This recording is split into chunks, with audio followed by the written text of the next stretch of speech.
now.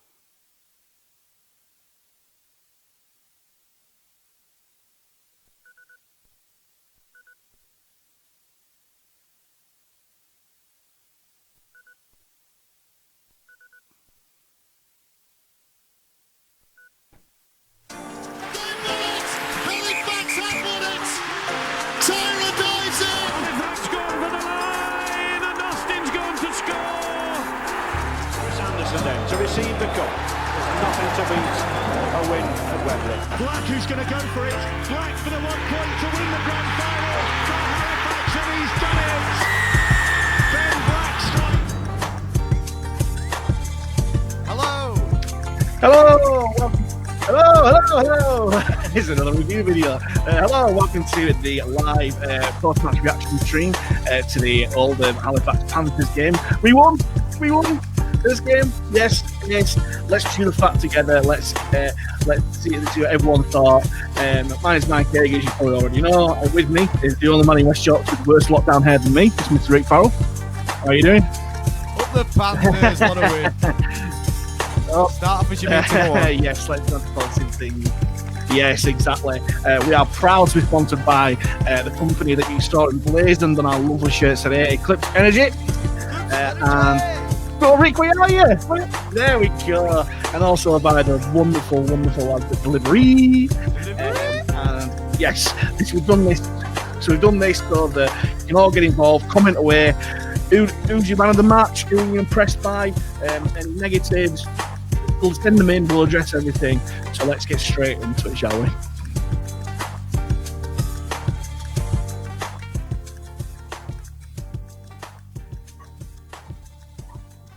So, that was a nice fade out, Rick.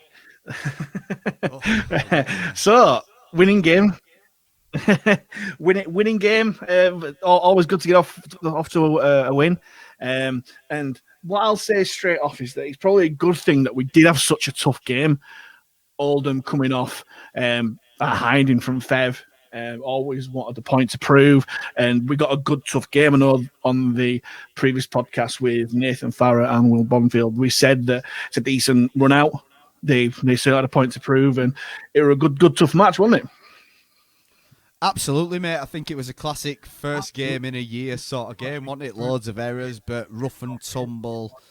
I think it was sort of a case of everyone were just so glad to be back that it kind of showed. But yeah, some good tries, some good commitment. It's a base mine. You know, everything wasn't perfect, so we know we've got things to work on still. But yeah, I'll take it.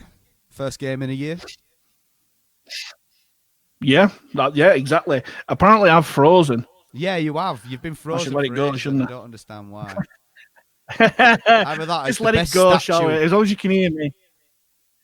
Do you want to unplug your mic and plug it back in? I was, camera. I was the undefeated statue champion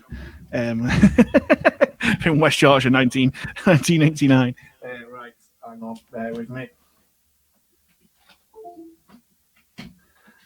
This is where. So apologies while Mike's doing that. Apologies, we are a little late, a few bugs to iron out and whatnot, but we're here now. So if you want to comment away your thoughts of the game, turning points. I bet most people would think it's just absolutely delighted to have the facts back after so long, right? I think so. Are you still there, Michael? Right, it's gone from the Mike A show to the Rick Farrell show. So we'll have a quick look at Facebook while Hague is doing that. And we'll see what's happening. We've got Chris Kirsch, hashtag Panthers are in town. They certainly were today, mate.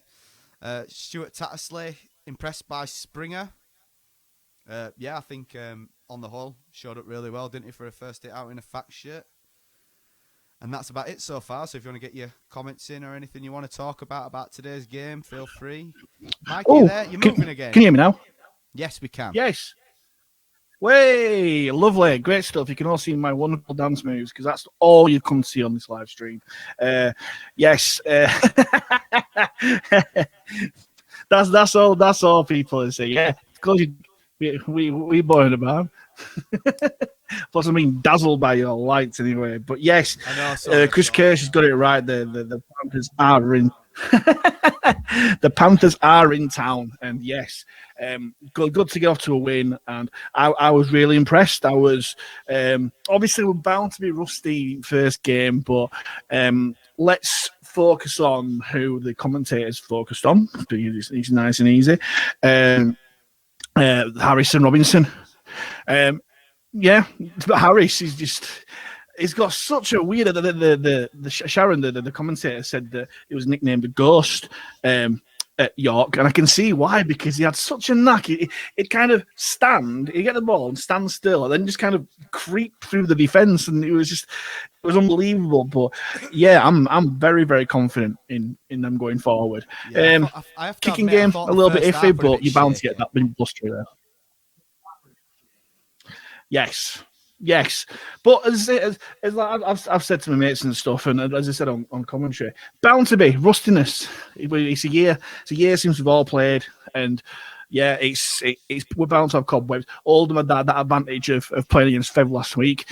Yeah, they got a bit of an hiding, but at least they've had a run out, and we have a. Looks like we've done really good sessions and stuff, but you can't replicate the match practice, the match fitness, and the match sharpness unless you actually play. So yeah, really good. Chris Kirsch again, Robinson, solid performance. Yeah, got to Apart agree from with the that. boot, I mean, It's uncharacteristic. yeah.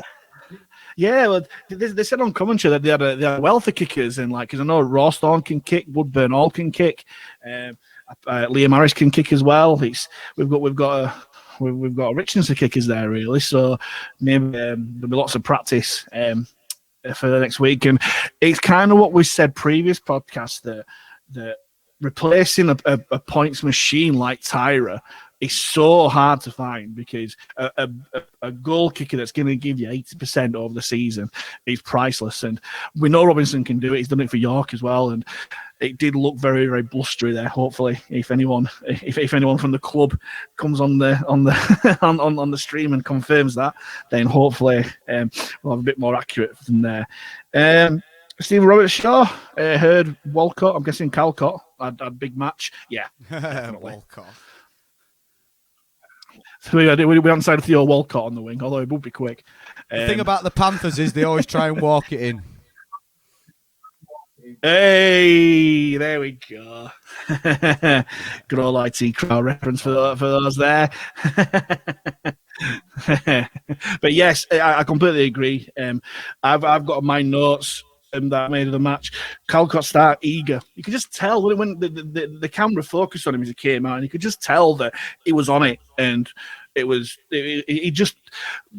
had a really, really good first half, especially. He capped off try, and he looks different. It looks like he's built himself up, and he looks a really good unit. What I would say is that he probably looked a bit better in the middle rather than on the edges, because if we're going to get onto the negative part, our right edge defense wasn't the best, but that could be Oldham's strength. We don't know. Hello, Kitty Cat. You're going to get we were getting our review clips out earlier for the cats there. Yeah.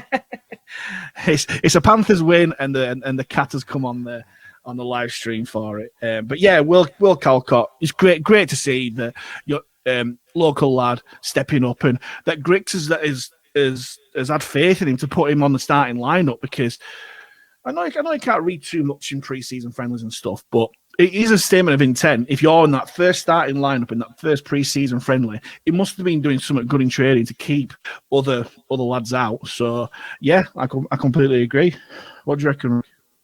Well, it was a strange one, really. I thought it showed up really well. It got a bit feisty at times, didn't it? Especially in the first half. There were a few choice words. So it's nice to see Cali sort of going toe-to-toe with their biggest prop and saying, I'm here all day, mate. I'm going nowhere. So that's it's good to see, for such a big turnaround in squad, to see that they are sticking together and looking after each other from the first game. So that really bodes well. I thought he carried the ball really well. He did well for his try, close to the line, taking it hard and low, and carrying a few men over with him. Cat sniffing away down here. But yeah, a solid showing from the hometown lad. it was kind of sort of a given that it was maybe sort of mooted to go out on dual reg / loan this year, but I think he's probably played himself into a squad shirt for sure. What do you reckon? Yeah, I'd have him in my 17. I'd say I don't know what the others are gonna the other game's gonna look like, but I would definitely have him in my 17 going off today's performance. Yeah, that's the thing. We've got such an embarrassment of riches, really, and we'll get on to the other forwards because they were the stars of the show. I thought the forwards today. I thought, and we didn't really get out of second gear, to be honest. I don't think. And again, if you disagree, tell me. Put in the comments if you thought, because obviously we had tries finished off by backs today, but it was the grunt in the forwards that did the business there, really. So yeah, I'm exactly, yeah.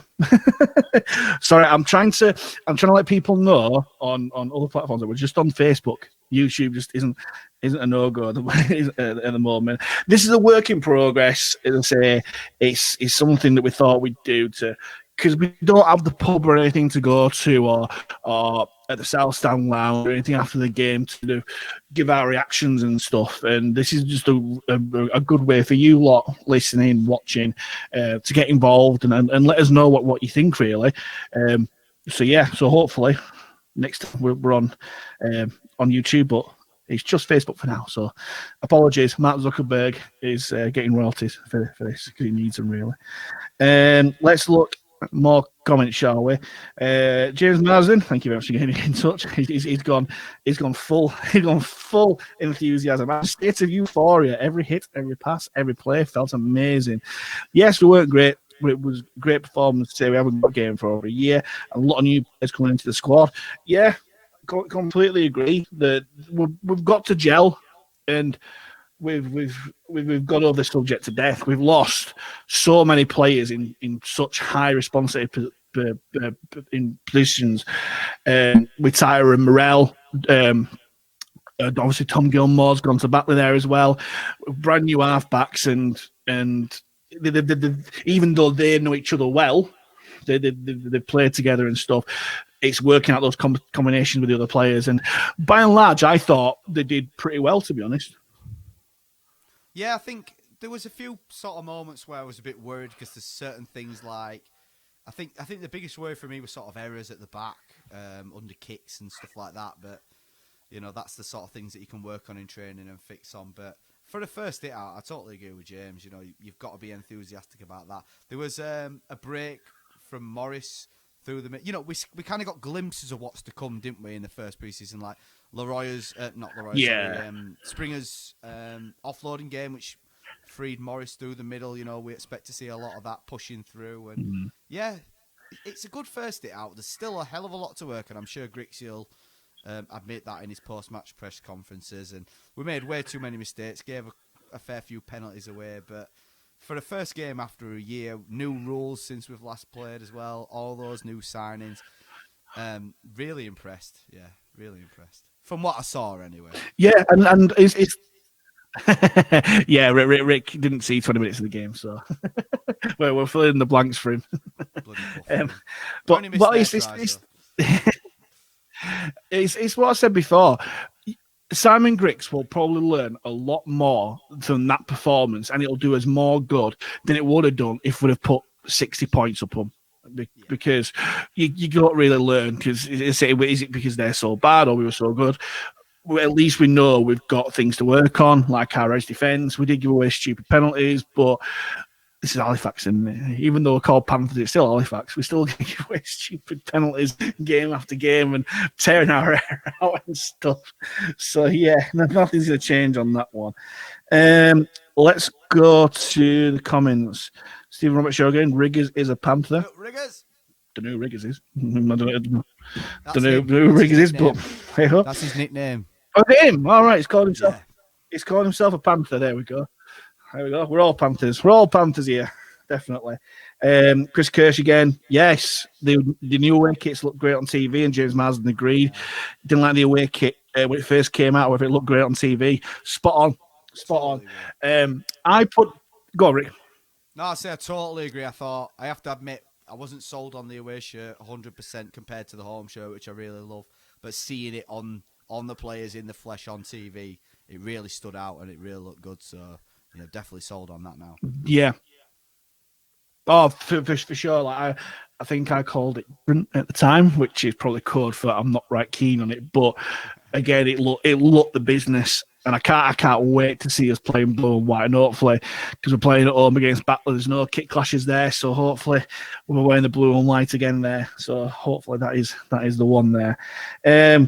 Akers watching. How you doing, man? What do you think? Come on, what you think? Let us know. Don't want us just rattling on. Want to know your views. There. It's an irritating voice, is that? What else has I've got written down? Scott Grix. I think he played really well in the spell that he had. If anyone's seen the pre-season footage, he's kind of been looking as like the third half back or the man out the back and being quite dominant with hands on the ball in there to me. He did very, very well. Did a little bit of a boo-boo for their try for first off. So a bit soft in there. But again, pre-season friendly. We know how classy he is and the experience. Would burn all. Can't replace him. And first touch of the ball, drops it. Being out for a year, gets waiting to get on, gets the first by bomb and dropped it. But again, we know our class will burn all. I thought he played all right, and he just needs to from where I'm sitting, he just needs to be a bit more into, a bit more dominant, a bit more of a louder voice in it. I know that Tyra said. On his podcast way back last year, that is a bit of a quiet one. He's Woody on the pitch, but we know how good he is, and if anything, he should be his time to actually go to Robinson and Harris and say, right, give me the ball now. I want my hands on it and stuff. But still a class player. Yeah, he'll get over it. A lot better when he went into sort of like second receiver, didn't he? For Connor Davis's try when he jumped at halfback. So. I mean, I don't think we can read a lot into today in terms of either attacking or defending structure because with it being unlimited subs, rolling substitutions the whole time, the team's changing. We only have one pre-season proper out in game, don't we? So he's trying to get as many sort of combinations down, as many lads that want to play these positions. So, yeah, I felt really sorry for him because he put him to fullback. He's been saying for years he wanted to play fullback, and then he had a bit of a mare under the ball. But then again, who didn't today? I think there was one for Salty did. That torpedo bomb. I mean, I don't know who that Oldham halfback is, but he's been watching that Andrew Johns tutorial video, hasn't he? Yes, definitely. It looked to be really blustery anyway. You could tell by top at post blowing and stuff like that. He's a class player. We know how class he is, and he'll come good in the end. Yes. Love it. I just need to refresh my phone. If you see me looking down, everyone, it's because I'm looking on my phone. I do apologize. I'm not being rude. Stuart Tatterley saying, feels weird watching a different team. I know that we have kept a fair few players, but raft of new signings. And to be honest, I looked at Nick Rawstall and thought, it looks like you've never left. You look born to be in that Halifax shirt, mate. And again, not had a bit of a quiet game, to be honest, Rawstall. But what he did, he showed his class there. And yeah, I'm happy with that. He started him as well. He started him in the centres, didn't he? Because obviously Worthington's his COVID thing. So do we see him playing there? Probably, personally not. I think he's a winger. But he did have some nice touches. The thing that for me was going forward, we seem to make meters for fun, didn't we? You know, forwards and backs, whether it was bringing it out of yardage or driving straight up the middle in 2s and 3s and offloads and whatever. We just seem to be making yards of fun. So if that's the case, and we keep doing that, you know, that's in game one after a long layoff and stuff. It's positive times. I don't see a weak link other than the sort of kick returns at the minute. Yeah, I see what you mean. I think we are still a bit scrappy on play the ball, but I think we kind of got dragged down to their level, really. I think they realised that they weren't. I don't think I'm speaking out of turn.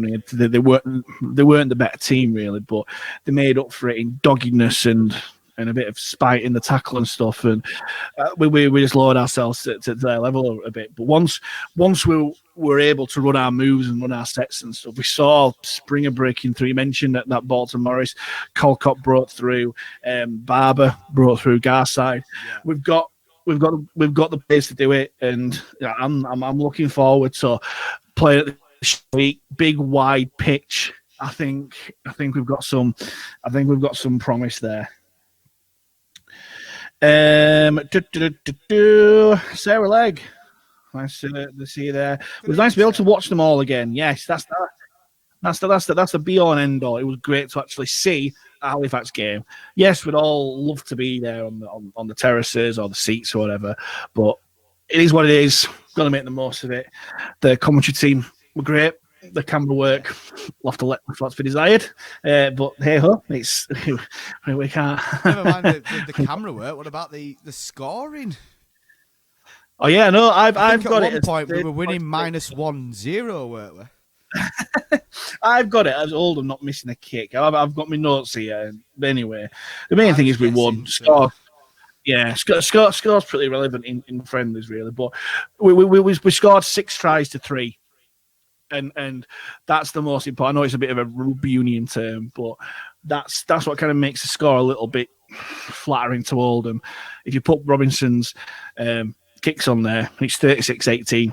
I'm sure Oldham scored 18. It's one of those as well. Robbo's very much a bit of a confidence player, isn't he? So let's have him miss all those kicks in pre-season when it don't matter, and then he'll have his head switched on for the actual games that matter. Oh, yeah, exactly. And let's not forget, Steve Tyrer has had games where he's had an off day with a boot. It happens. He didn't look to be the best conditions there.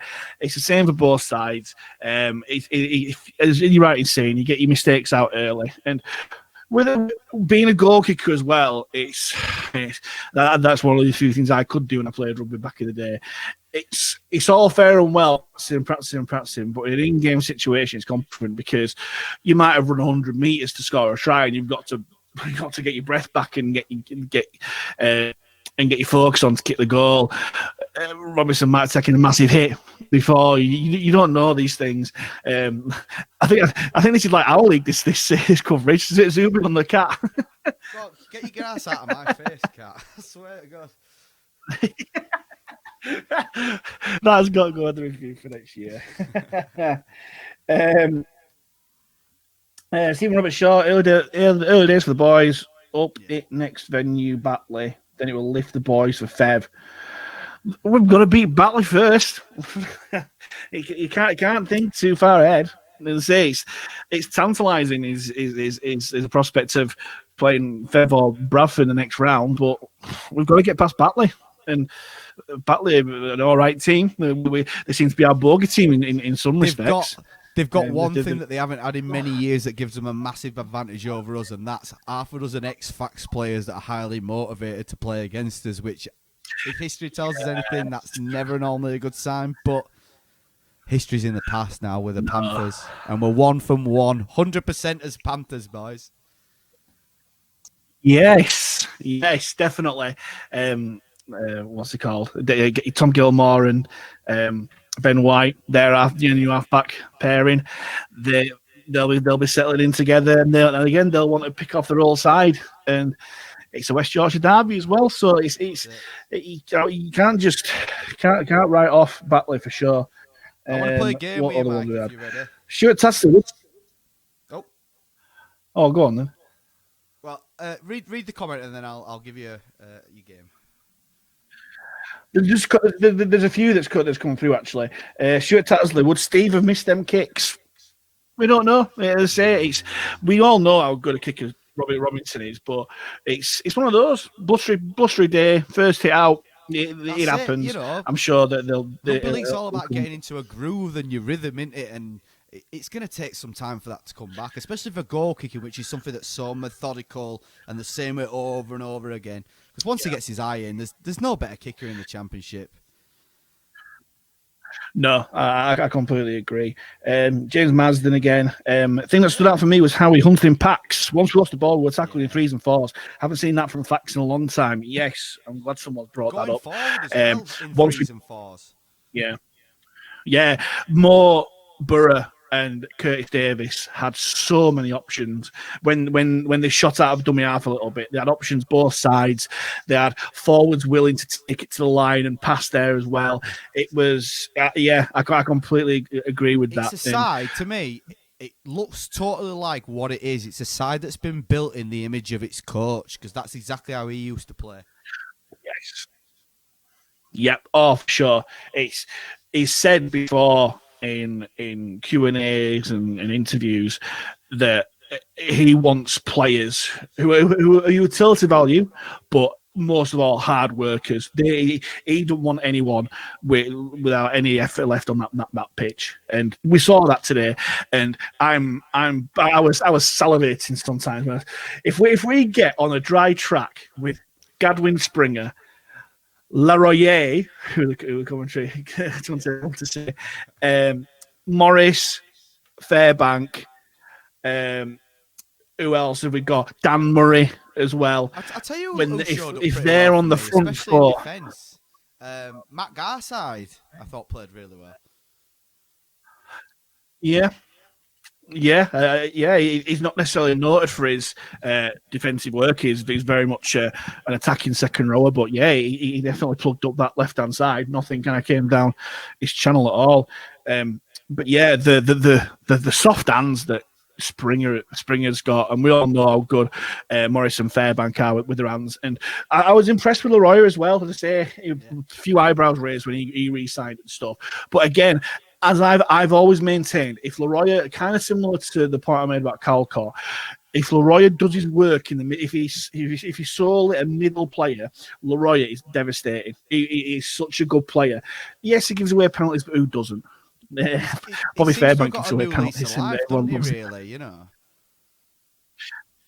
He looked really, really good. He said during the lockdown, didn't he, that he remembered what it actually means and the privilege that it is to be a professional sportsman. So that seemed to have, creeped back into his game. So that's always a positive sign. It wouldn't be hard to blame them for taking the sport for granted. They are incredibly lucky people to be able to, even on a part-time basis, play a sport that they love and get paid all right money for it in conjunction with other work that they possibly do or whatever. And I thought Leroy turned up really, really well today. He'd say if he sticks in that middle channel, I think he's a great player. Andrew Clifford, thank you very much for your comment. Why is the streaming done through our league? Why aren't home teams doing their own, like National League football? Well, $1 million question. I'd love to be able to answer that, but I'm not part of the club. Money. Yep. As I say, Fev, although I'm very, very impressed with the coverage that they've put out the last couple of weeks, Fev. They've must have ploughed some money into the equipment that they use and the software and the commentary team and so on and so forth. Would you want Halifax to do the same? If you do, let the club know. It's the first time that we've had stream with our league where we couldn't go to the games. And if it's something that people do passionately feel about, let the club know. And they might do something about it. I don't know. What the club is definitely doing now is they're a lot more open to fans' input and views and stuff. And Lee Kelly, Dave Grayson, and the Braves, they're fantastic in being open and available for comments and stuff. And as I say, I don't disagree with you, but our league does serve a purpose. It's a good platform to. It's a way to monetize your games at the end of the day in an era where you have no income. At the end of the day, to make money from YouTube on something like streaming a game, you either have to do it through selling sponsorship or be happy to take the financial hit. Are there any clubs that are in that position at the minute? Like I say, maybe Feather experimenting and they might go back to our league when the league starts for real. Who knows? But I do agree that YouTube is probably the way to go. But in terms of finances, you've got to get it spot on. Otherwise, it's just, hemorrhaging money for the sake of it at a time when no one has it to spare. So. No, completely agree there. Speaking of the Braves, Gary Bray, thank you very much for getting in contact, and thank you very much for the work you do with the shop and further afield. It's much appreciated. Lots of positives. Next week will be a good test, but very happy with that. Yeah, going on to the point before, Batley will be all fired up. They want to get through in the cup. It's a cup game at the end of the day. Anything can happen, but it's a good game to have. It's a winnable game, and it's good to have it on the season to kind of shows where we are. Today, again, it's like we said before. Would we learn a lot from a massive blowout? I don't know. I'm sure the categories as well. I think we learn a lot more when we work and we get better from performances like this, because it shows what we're liking when the fire's turned up against us. Because there were periods in that game, especially just after our time, where Oldham came out fighting and sometimes we didn't react well. And again, that's what Simon Griggs will be working with the lads in the week. Yeah, he needs to know what his players are made of. He's signed him, he's not seen him in the flesh yet, so he'll learn a hell of a lot about his squad from today. Yeah, for sure. And for players who played the whole game, like Harrison Robinson, to people who had like fleeting glimpses, it's something that he'll know. He said in pretty-much interviews this week that he'll have a better idea. He's got a good idea of what his 17 would be for Batley, but there's still room for people to make a claim and stuff. I'd love to be in a fly on the wall when he's discussing that with his brother and Ricky Sharif and other people in that Brains Trust. But yeah, he's very, very encouraging, I must say. Stuart Tattersley again. Wheelbarrow and pitchfork on the touchline made us laugh only in the Championship. It is what it is. It's a behind closed doors game. I don't think they're going to be, but it's a behind closed doors game. We're in a pandemic. It is what it is. I think should be focusing what's on the pitch rather than what's off the pitch, to be honest. But hey ho, some people like that there. There's no comments coming through at the moment. Let's focus on another try scorer, Conor McGrath, or McGrath, as a commentator. We need to know which one it is. We need to know because I'm just puzzled there. What's it called? Fox piss. There we go. I've been impressed every time I've seen McGrath, and it was outside Rawstorm today, wasn't he? Yeah.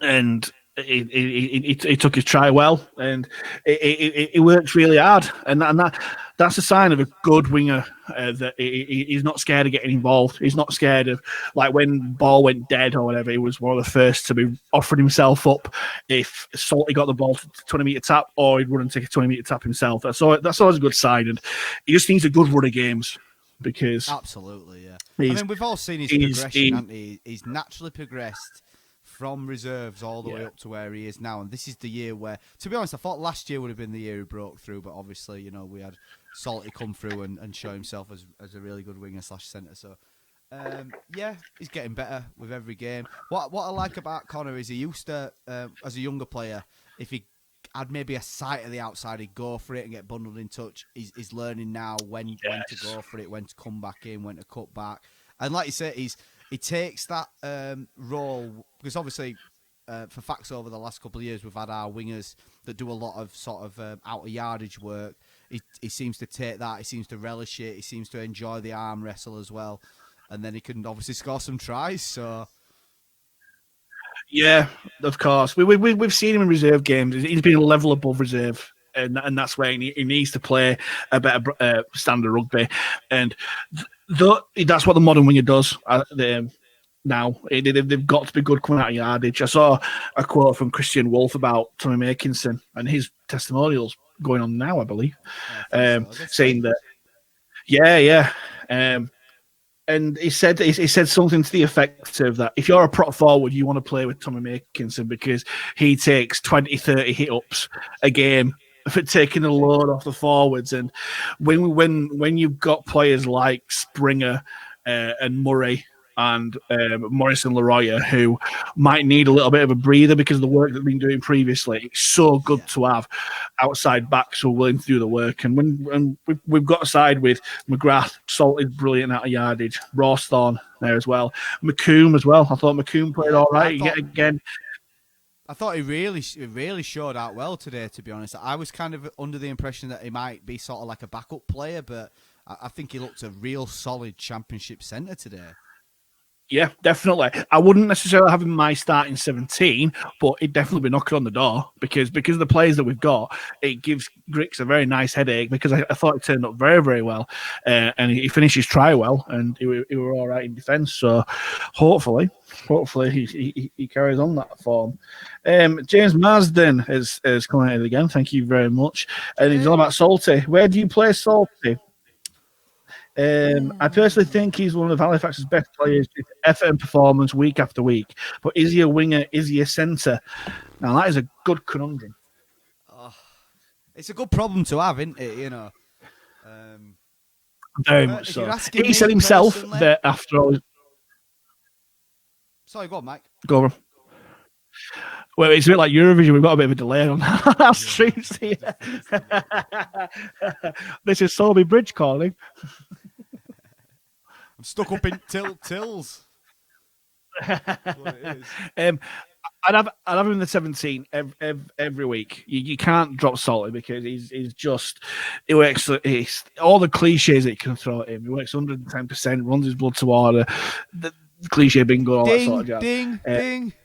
But he's true. He's so true because, yeah, he made a mistake today, but the first thing he did after making that mistake was getting the ball and making 20, 25 meters on a kick return. And he's just a facts lad through and through, and he loves the club. And he's on his day. He's one of the championship's best players. I think he's a better winger than a centre, but he's still a good player. What do you reckon? I think you lose a bit with him at centre. Although he can play there, and we have seen him do some good things, you lose a bit of that sort of being able to release the winger on the outside with Salty at centre because he is more likely to sort of tuck the ball and run. Whereas someone like Ross... He's too good a runner. I don't know. I just think that... I wouldn't say that he's not good for the team at centre, but I just think he offers so much on the wing.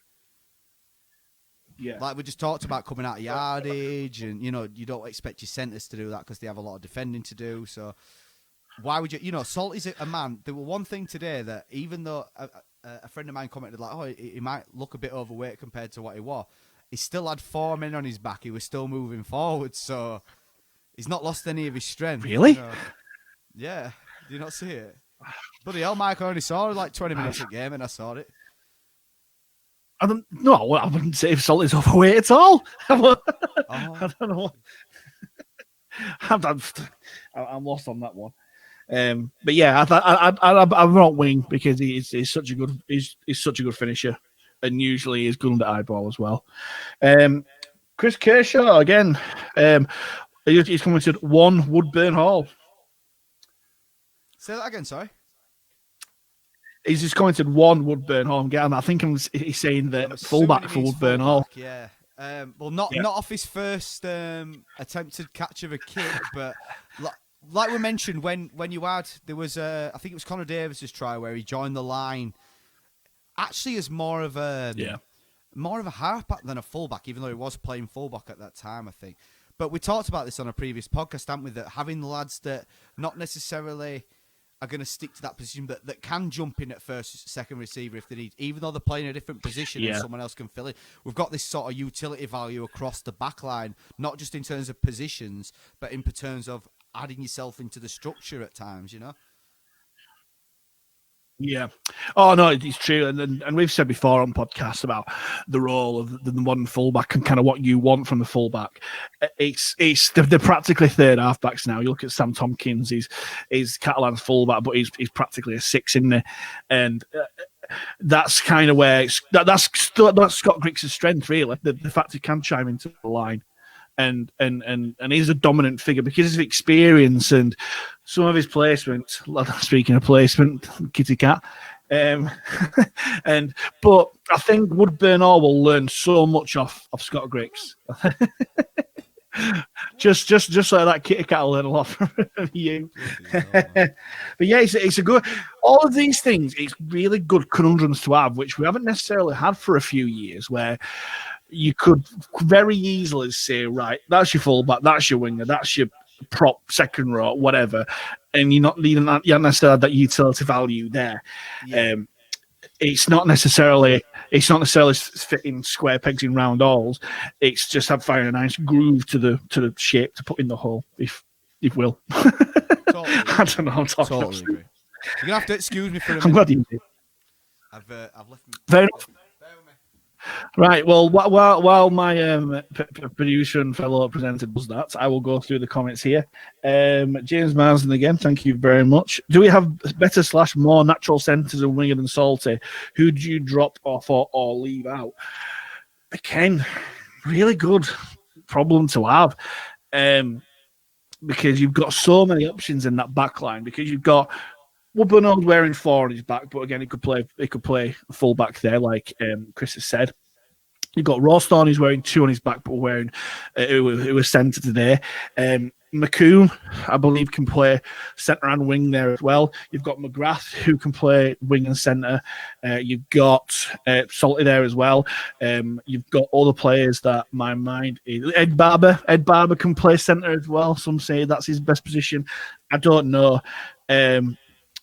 Speaking of natural wingers, Nat Greenwood, how are you doing, Nat? Thank you very much for getting involved.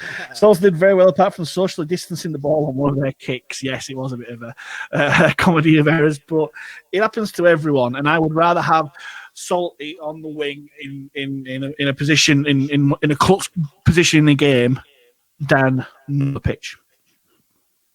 100%. I'm assuming you said sorry. Greg Worthington in the answer to that question. No, I've just seen it on the comments. Chris Curse, Worthington. And we forget about Greg Worthington. Hopefully, he missed out because of COVID today, didn't he? Yeah, I don't think he had it. I think it was a precaution because someone in his immediate surroundings was test and trace, yeah. Okay. Yeah, but again, we've got him to come in, and it's like, wow. Speaking of coming in, the Cat. I think the Cat should play centre. He's a centre of attention at the moment. Yes.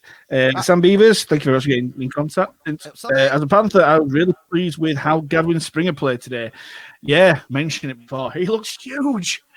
He looks obviously we know what kind of player he is, but he looked like he's just wow, what a specimen. And we've seen the soft hands that he's got, and if he can couple those skills together on a regular basis, where we've got the likes of Moore, Borough, and Curtis Davis, among others. Well, the thing for me as well, you see him give these offloads. You mentioned he has soft hands. We've had players like Richard Moore and a couple of others in the past that have thrown those offloads, but I don't get the sense of that sort of anxiety when Springer does it. It seems to always be on the money. It's set up perfect. Because, if the offload's going and you get it wrong, sometimes it can go 80 metres the other way. I believe Barry McDermott calls it a compulsive offloader. That's it. But I think he's got potential to be a mainstay for Fax for a long time if he wants to be. He's got that in his game, but he's a devastating runner. He's just a quality player, I think. Do you have any more comments? James Marsden. Yeah, James Marsden again. Thank you very much. What would you rather? Halifax won the Challenge Cup or Halifax win the Championship? Well, Mike already knows my answer to this question because I hate the Challenge Cup. There's nothing to be a win at Wembley. Our intro beats that. Give me promotion or give me death. The dream. I would die a happy man if Halifax even got to Wembley, let alone win the cup. You can't. It's the magic of the cup and Wembley and all that sort of stuff. Abide with me. I'm of that age still where the old Wembley, where it was kind of an all day event, and seeing Martin Fire score that try and Robbie Paul scoring that trick for Bradford and Sheffield beating Wigan and stuff, and it's just the romance of the cup, and I'd win the Challenge Cup for sure. Oh, give me league every day of the week. It's the one that everyone wants to win. We can do that at different times. The point I make is that we can all. There's so little opportunity to win a cup, but if we can get promoted on other times as well. I won't say if we won the Championship Grand Final. I won't say it's good, but he wants to have his cake and eat it too. I wouldn't say that at all, but It's a nice conundrum to have, but yeah, I'm glad that you're thinking very positively, James. I want whatever you're having. Always does the lad, loves it. Nat, again, Gathering Springer won't play many minutes, but high impact. A lot of different options at prop, a lot of mobility. Yeah, there's room in squads for high tempo bursts, 10, 15 minutes of right, give me everything you've got, and then you've got other players who can give you more minutes. Elliot Morris, Fairbank, if you kind of use the prop, they can give you longer minutes and stuff, and that's what teams do. You're not going to get a lot of players like your Stuart Fieldings back in the day who are going to give you 80 minutes every week and stuff. You've got to spell players, but you're right there. Nat. We've got a lot of mobility there, and again, like I said, with utility, Morris can play second row if he wants to. Fairbank can play anywhere around the pack. We've got those options there. And as I'd guess as well that most of the second rows would be willing to sort of step in and do. I think, I don't know if he played today, I don't think he did, but we've got Paul Brealey in that position as well. That's a new signing. Of course, yeah. How can you forget the BFG? There's a lot of lads that didn't play today.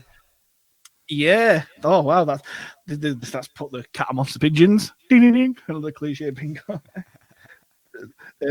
Maji, yes. Thank you very much for watching. He knows nothing about rugby league, but he'll be watching there. Thank you very much. Hi, man. Stuart Tattersley, howdy. I don't know.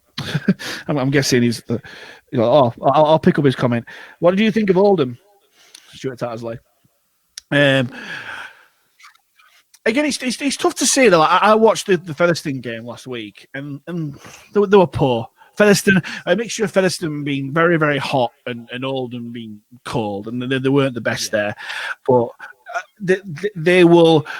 I think they'll be tough to beat at home because they've got a lot of hard-working players, and from what Steve McCormack seems to know quite a lot of them because of the work he's done at Wigan Academy. Matt Diskin has picked out a mixture of young, hungry players along with kind of proven championship kind of stalwarts there. When they had a few facts lads themselves, Luke Nelms, Martin Riley, in there that I saw. Yeah.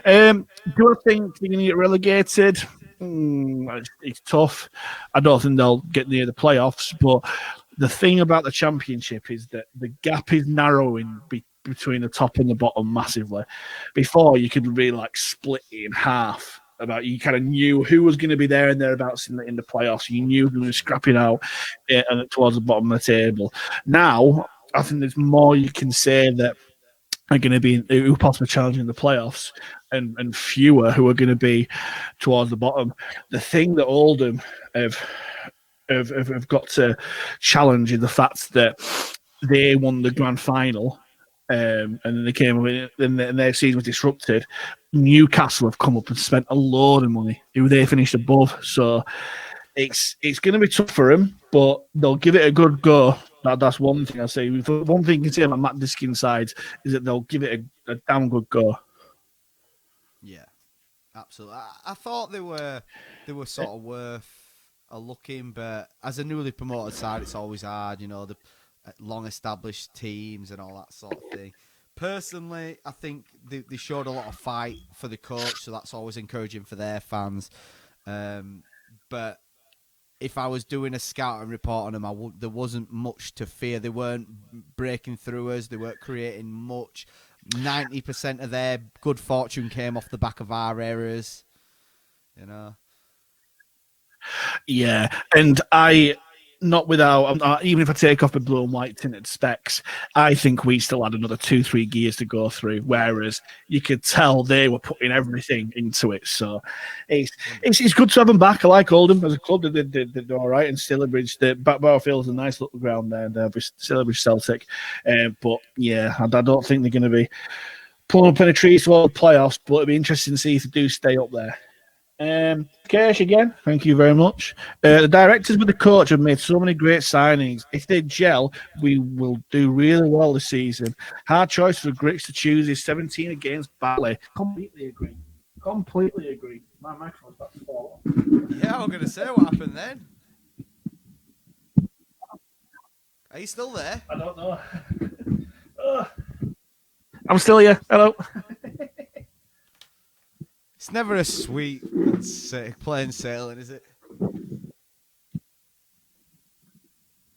Do you know the really funny thing is, everyone, if you're watching, to give you a little bit of secret behind the podcast that we do, we literally do it in one take. There's very, very few instances where we've got to stop because people have out of flow or anything like that. We do live streams and it all cocks up.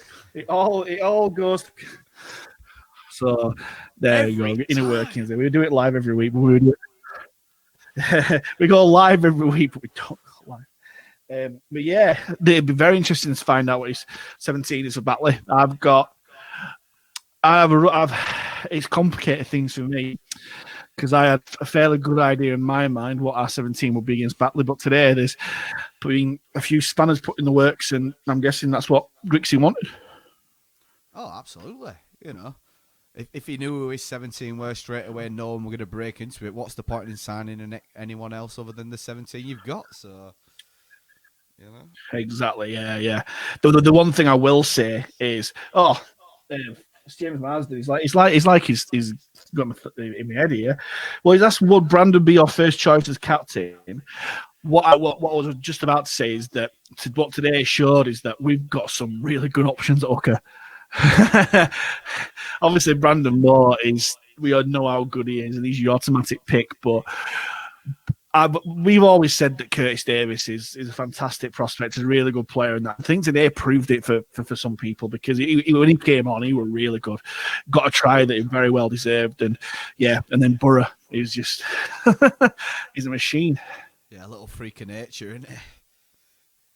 Yeah, well, true. I've got a question for the fans out there, everyone watching. I'd love you to comment on this. So after today's viewing, would you say that we're better than 8 favourites for the league? Comment below, yes, no. Oh, there we go, yes. And if we are, then what position would you put us in? Well, it's a strange one because obviously you mentioned it. We probably had 2 or 3 gears we didn't use, and we've comfortably dispatched to them. So I just don't see 7 better teams in the league than us. I just don't see it. No, I don't either. But we've not seen everyone playing stuff. But they can't be. It's just fascinating. Absolutely fascinating. What James Marsden's coming is would Brandon be your first choice as captain? Love the guy, great player, and really shined at Huddersfield. But is he a natural leader? Do we have players with more experience and a louder voice who would be the better suited to the captain's role? Now, what I would say is a great question, and it's a really, really good point because Brandon Moore hasn't necessarily done a lot of interviews. He's not been like the main people like your Morels or Tyras or other people like that. Leadership on a rugby team comes in many, many different forms. You've got your talkers, your shouters, your good guys, your bad guys. Your leaders by example. Oh, you've got people who lead by example. Yeah. And that is what Brandon Moore does. As I say, that's the reason he was given by Grixie for his captaincy, and I'm fully behind him because you can't. Like you said, James, we all saw how good he was for Huddersfield, and he led by example there. And if you've got little 4'8" Brandon Moore running into all the big guys and all the stuff, then anyone can do that.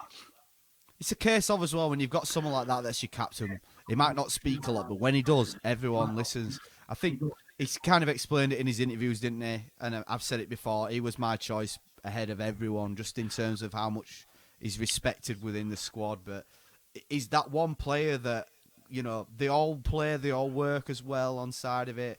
I don't think there's anyone that works harder than Brandon Moore, and the lads just love him. And he's the kind of lad that they're willing to spill blood and put the bodies on the line for. You know, not that they won't be willing to do that for anyone else, but he's the one guy where everyone goes, oh God, if Pudge is on it, then we need to be on it. So, and you know, he's had the best apprenticeship under Morel, seeing how a captain can be, and he can take what he wants from that and whatnot. So, perfect choice for me. I mean, I called it weeks ahead of the announcement, didn't I? So, Yeah, you did. And to answer your question, Yeah, sorry, I my talked first for 5 choice would have minutes been Bobby bollocks and Fairbank. didn't say you'd answer then. Sorry. It's all right. It's what we both do, man. Yeah, my first choice would have been Bobby Fairbank, but I'm not disgruntled at all. I think Brandon is a fine player, and I know that he'll be a fine captain because he leads by example. And it's kind of what I would think is it's a reward for him for the progression that is made through us from the reserves upwards and that sort of thing, but also as a kind of shown of how much he's revered in the changing room, and the maturity that he's showing now is becoming a strike player, and is someone you build your team around. Yeah, Fairbank, I'd have loved to have seen as captain because there's no one that bleeds more blue and white than Jacob Fairbank, But and he's a think fan favourite. And you're putting your captain in, you want it to go for a long time, don't you? Bobby's 31, 30. Exactly. You know, are you going to start That's the building point I was around a going to lad make. that's, you know? Great minds think alike, Rick. That's exactly what I'm about to say in a wumbling, rambling fashion. But yeah, Brandon Moore's got age on his side, and hopefully he's going to be the captain of when we make our promotion to the champion, to Super win League. the Challenge Cup as well. Yes. Chris Kirsch is right on the spot. Said your captain needs to be on the field where possible for the full 80 minutes. Does he though? It helps. It does help, but again, it's the role of a modern captain, really. Do you miss out on anything? Not really. Can get it from the sideline. I completely get your point, Chris. Who was the last captain that we had that didn't play 80 minutes? Carl Harrison, I'd say. And when was that? 20... 90s. Yeah, 98, 99 he left, well, 98, 99. And some say that he's one of the best captains in Halifax's history. And he probably did play 8 minutes in some respect, but towards the end of his career, he did get spelled. But it's the... Simon Griggs will have an idea in his mind, and what a lot of clubs do have now, and you've seen it in Super League. I think don't Hull SC have a triple captain? They've got and they've got I've seen a few of those before where they have like captaincy groups, don't they? Yeah, and Stuart Tattersley said right there. Oh, we've all got great minds tonight. What about a dual cap? You've got to have your main man, but you will have leadership groups. You will have the brains trust. You will have Simon Griggs as your coach, and you've got Scott Griggs as assistant coach, and then Ricky Sharif. But then you'll have senior players, and no doubt Fairbank will be part of that. Yeah. And Garside and some of the other lads, that have been there and done it themselves. Ed Barber. The thing that struck for me is when it was announced that Brandon was captain, you're obviously not going to come out and slag one of your mates off, but every single person was like, "That's the guy." Yeah. I noticed that. I think people had got behind him anyway, but I was somewhat surprised by the level of the players and rival players going, yes. Yeah. It's chalk and cheese to what we've had, so maybe that's why people are kind of used to it. We're used to our captain being the one that's screaming in everyone's faces and whatever. So. Yeah. There was a good tweet today. Kiefer played Bradford today and pushed them quite close, and Scott Morrell weren't playing because it was a knock. And the Keithley Twitter account said he might not be on the field, but the only voice I can hear is Scott Morrell. And it's true though. that was your rant and rally shout and ball captain with Scott Morrell. And yes, he did lead by example. He showed us the way and stuff, and he was inspirational. But Simon Griggs is his own man. He wants someone who probably in his own image. No good to us now. Yeah, exactly. Speaking of how to play more, Nat Greenwood again, I would tend to start more on the bench and bring him on with Springer and after 25 minutes. Can you leave your best player on the bench? Well, it didn't do us any harm when we had Penkovic on the bench in 2009 to 2010 because we had Bezic. Again, Penke was our captain. Well, no, our captain then. It was Superstar Dave Harder. What am I saying? And that served us very well by having Bezic starting 9 and then Penke come on. So It's We've economic. talked about It depends this a few how times on Rick's here, haven't we, Mike? Like the ability for Brandon Moore to kick back and play 13 as an interchange as well gives him the opportunity to play all those times. You've got to start him for me, just for his defence. I think that's another reason why I was picked as captain. He's a small guy, but he sets the tone in defence. Even today, I think they got a penalty early up, but it was in the face of their biggest prop, and their prop got a bit aggy with him. He didn't, bat an eyelid at it, were flustered, stood his ground and carried on. So his comeback is that Moore hasn't had the same impact since he started starting. starting. Maybe he could finishing. Yeah, it's a good conundrum to have. We've got that embarrassment of riches, and it kind of depends. Would you want? I'd say Borough is probably more explosive, and it depends how Griggs wants to set the tone. And what we've said in previous podcasts is that we've got a squad now that Griggs could kind of rotate and select depending on who we're playing. Yeah. So yeah, you could. It's horses for courses, isn't it?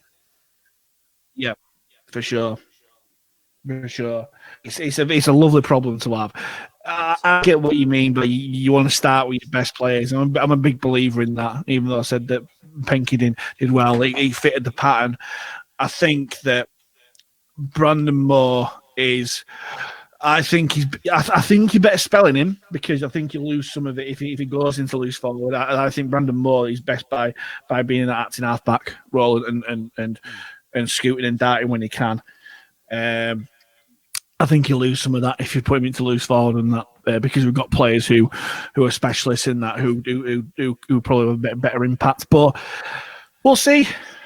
We'll see. Did we get any answers to my question? Straighten again. We have to play our best side every game. Not yet, no. So if anyone's listening, Rick, or watching Rick throughout the gauntlet, saying, do you think we are better than our 8th place prediction that Sky Bet at the very least had us down for the championship? But yeah, Chris Kirsch said we have to play our best side every game. But what's our best side? 100%. But what is our when best do you learn? side, though? Yeah, that's it. When do you learn your best side? It might not always be the case of being able to play, because obviously, as we've seen with Worthington is one of the first names on the team sheet if he's healthy. Yeah. So, but then it's who do you it's replace just a case him of with, you've got to play the best that's available, I'd say, yeah. Yeah, but again, we've got the ability to, you say horses and courses, if we're playing on a postage stamp pitch or place like Batley, for instance, do we really want really wide, expansive players, or do we want people who can trundle up the middle and play the middles well? Yeah, it's one of those. Yeah, exactly. Nat's come back again. We started with Ben Kay hooker for years, who was steady and reliable, with more coming on and frequently changing the game. Yeah. But the reason why he played Ben Kay was for his defence, which you could argue the same with Pudge against the rest of them now. At the end of the day, you've said it before, haven't you? We've got an embarrassment of riches. If you do leave Pudge on the bench to later on in the game, or you're going to put Burrow or Davis on, well, it's not exactly a massive downgrade, is it? No, not at all. Not at all. Yeah, I completely agree. James Marsden's come back to us. Well, better than 8th. He reckons we're better than 8th. He's hoping for 3rd place, but we haven't seen facts of anyone's first team or form yet. Anything could happen in the championship. And Chris Kerr said there's no easy game in the championship. Yeah, absolutely that's what makes it the best league of the lot for me. For sure. There's no better league than the championship this year. No, there's no better league. It's ridiculous for how close and open it is. And yeah, it's a really good point, is that, James, that we haven't seen anyone's first team. Fev looked very, very good, I must say. But again, who have they played? They've played 2 teams who are widely tipped to be towards the bottom of the table. And we've seen it before. They win all these games, but they don't win the games that matter. They don't win the games that matter. Don't be jinxing it. We'll play Fev's opponents next week. We'll see. We will see. We'll see on that one. I've got another question. There's no more comments coming in. I've got a Go on question for you. So let's do a word game. Go So for it. today's performance, describe today's game in 3 words. Ooh. Encouraging.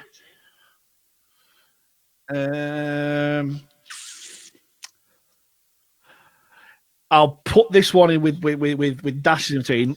Plenty to work on. Yeah, that's more than 3 words. No, that's one there. Encouraging, plenty to work on, and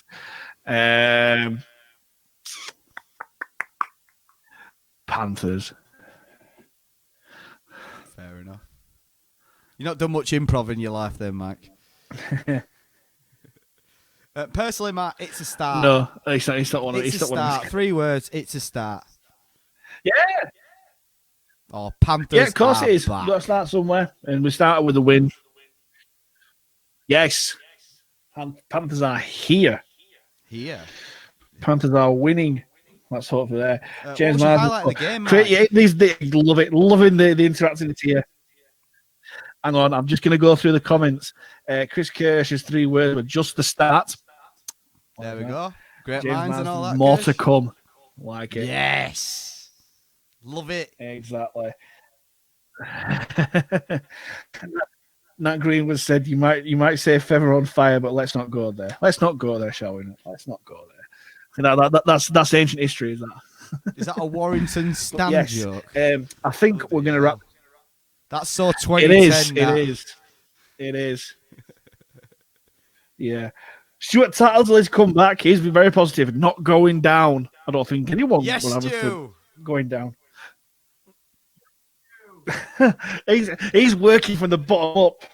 Come on, get out. Rugby is back from James Marsden. Oh, they're coming in. Yes, they're coming Jimmy. in nicely. Come on. I've got one as well. Let's describe this stream in 3 words. Cat is here. Or cat's in way. Cat is nuisance. What was your highlight of the game, Mike? My highlight of the game, I think. Hang on, I've actually got it written down here. Hang on, the work that went to Connor Davis's try at the end, because Salt it kicked and chased it to force a drop out, and it was really good hands to Curtis Davis there. That's my kind of highlight of the event. The highlight is just the game being on. After watching a game, 100% agree. That Connor Davis try for me was the first time I saw the link really work and we played through them, and that's the prototype for what you want to see throughout the year, isn't it? Like you mentioned it before, every place seems to have options. Yeah, some overran, some put the ball down when they didn't need to, but you know that's rustiness and it'll come with time and dry weather and all that blah blah blah. But yeah. Seeing a lad that we've developed as well, you know, we had. Sorry, go on, Mike. Salty's try, coast to coast, I wrote, because he went literally from left to right. It was really good hands, and what I've also written as well is, which really, that could be my 3 words: eyes up rugby. It was really good to see Robinson and Harris, especially, but all the others literally playing with their eyes up, like surveying stuff, having a go. You don't just have to go in hand from the 6 to the 7 and blah blah blah. You can stop and survey and go. He's given him the structure to play in, but said play what you see, haven't he? Yeah. Other ones as well. Less mistakes, please. Sorry, say again. Yeah. This delay is shocking. No, tell me about it. Less mistakes, please, from that. Not without issues from James Marsden. Chris Kershaw said the Panthers brand has been fantastic for the club.